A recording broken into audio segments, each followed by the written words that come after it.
Recharge validity 31 రోజులు కాకుండా కేవలం 28 రోజులు మాత్రమే ఎందుకు ఉంటుందో మీకు తెలుసా? భారతీయ టెలికాం ఆపరేటర్లు తమ సేవలను 31 రోజులు కాకుండా 28 రోజులే అందిస్తున్నాయి. ప్రతి నెలవారీ రీఛార్జ్లో అంటే 28 రోజులు చెల్లుబాటు పూర్తయిన తర్వాత మీకు ఫిబ్రవరి మినహా 2 లేదా 3 రోజులు మిగిలి ఉంటాయి.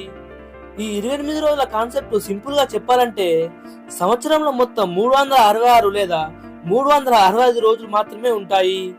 ఈ రీఛార్జ్ చెల్లుబాటు వ్యాలిడిటీ 28 రోజులు. అంటే 365 డివైడెడ్ బై 28 ఈక్వల్ టు 13. అంటే 13 బిల్లులు.